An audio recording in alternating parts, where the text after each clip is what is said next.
A ideia de empreender e a perceber que empreender é realmente o caminho que vai gerar mais prosperidade no longo prazo foi uma coisa que nessa época aí que ficou muito claro para mim. Então até quando eu fui para Blackstone era assim, eu vou ficar um ano e vou sair. Isso eu já sabia. E Assim. quanto tempo ali no Fiquei na Goldman um ano e Goldman? pouco. Um ano e aí, Um aí foi ano, pra Blackstone Blackstone. fiquei um ano. E Blackstone é o maior fundo do mundo? É o maior Não? fundo de private equity do mundo. Quanto que é o mais ou menos o Sei AUM? lá, Você agora puxa? trilhão, já passou de Trilhão, né? É. Bizarro.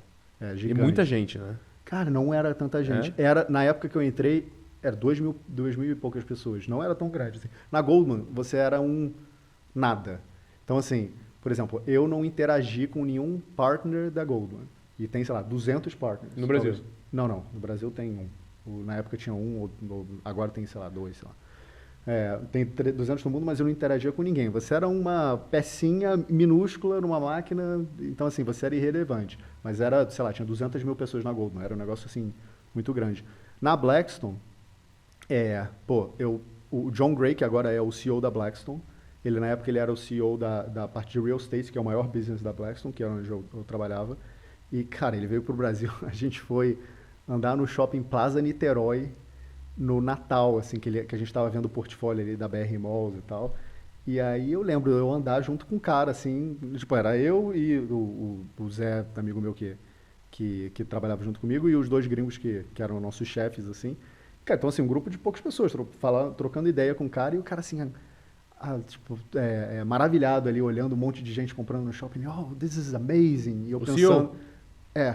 O cara que é CEO da Blackstone hoje, bilionário. E na época eu tocava real estate. E aí eu pensando assim, cara, tomara que esse cara não seja sequestrado aqui.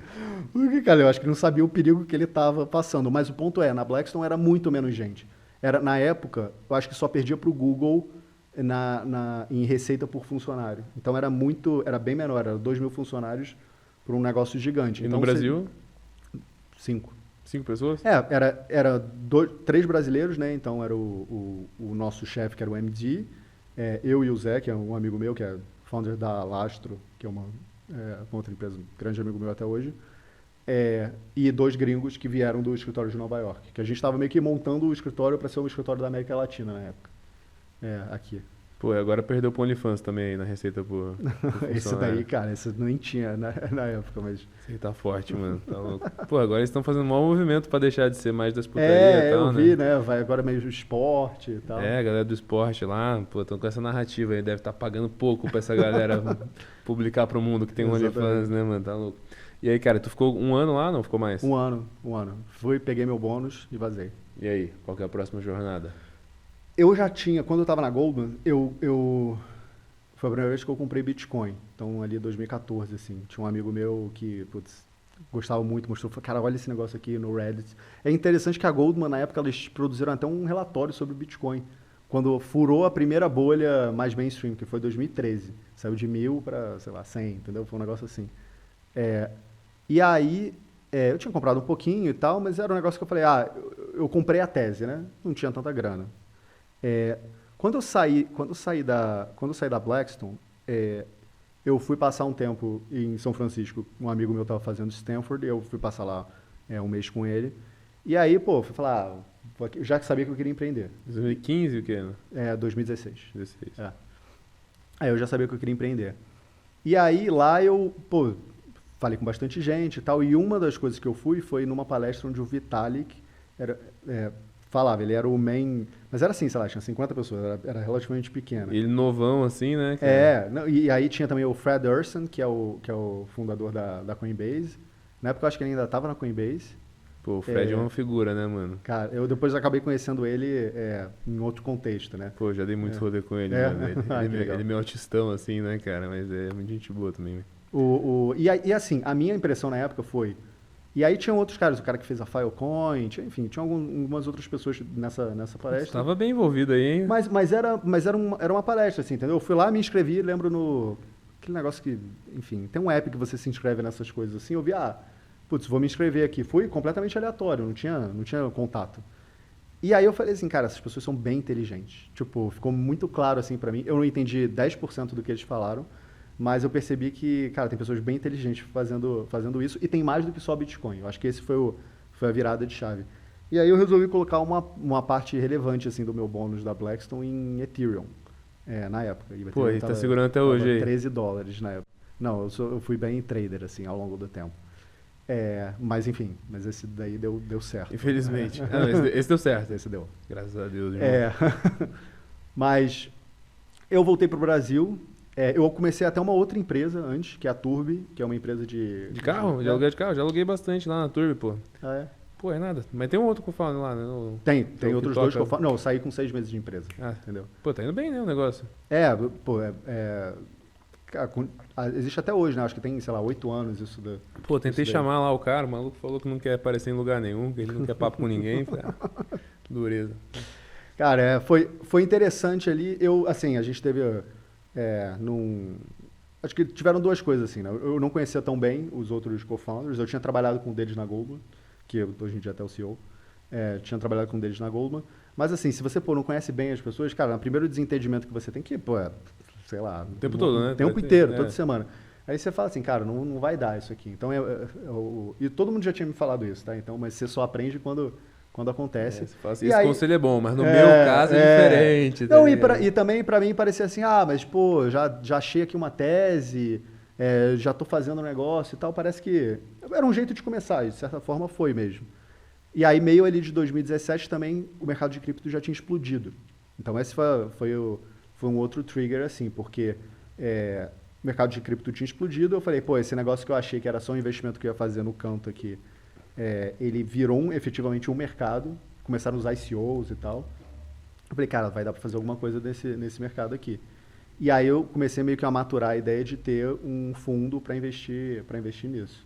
Eu não sabia muito bem qual ia ser o formato e tal, mas aí que eu comecei a pensar o que eu ia fazer nesse mercado. E aí, irmão, comprou muito shitcoin?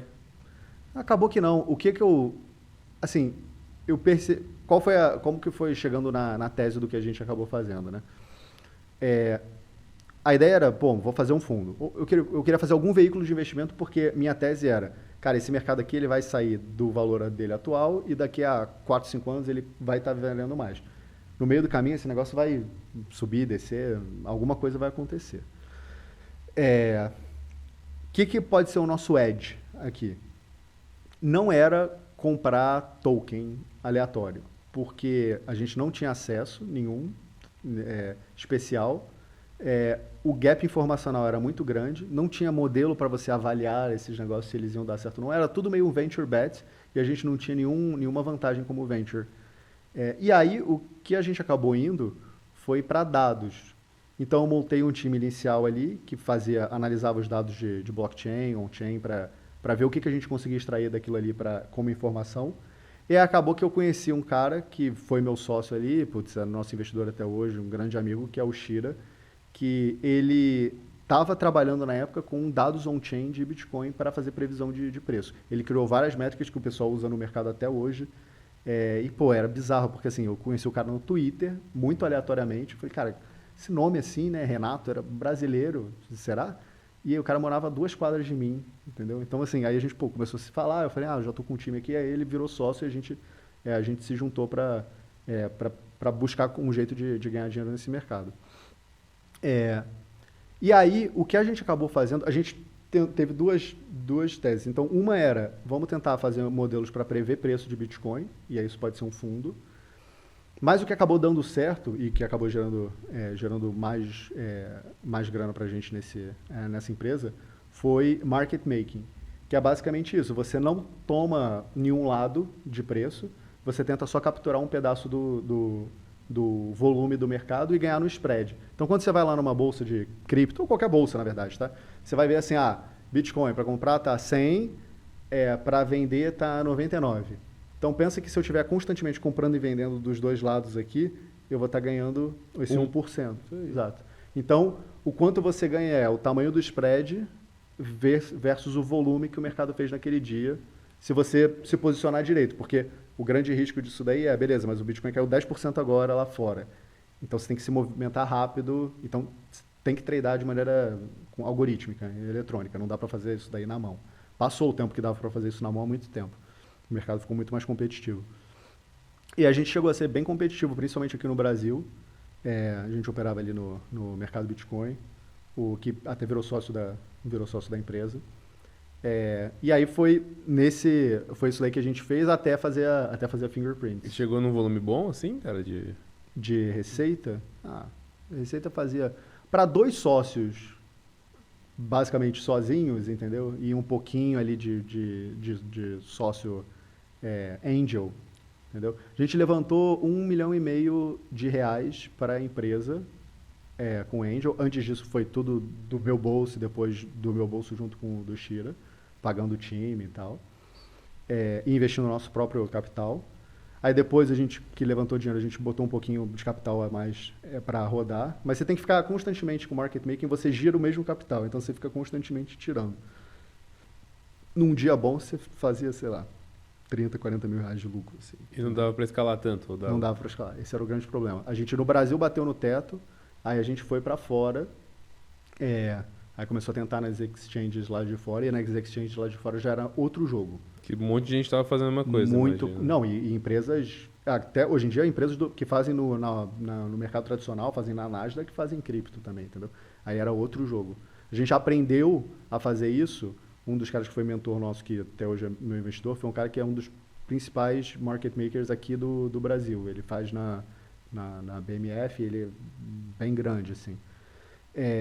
Mas, cara, é muito difícil. Aí é outro jogo que você está jogando. E aí esse jogo a gente não foi bem sucedido em conseguir espaço. Não é nem que você tenta e falha, tipo, você nem consegue espaço, assim, entendeu? Porque quando está funcionando o negócio, você ganha dinheiro todo dia. Todo dia os modelos eles estão dando dinheiro e você vai acumulando ali. Aí varia com o mercado, um dia você perde um pouquinho mais, mas todo dia dá certo. Quando você tenta, e você não consegue nem espaço no mercado, entendeu? Então você só perde um pouquinho todo dia, entendeu? E aí você vê que era outro jogo que os caras estavam jogando e estava bem mais difícil, assim.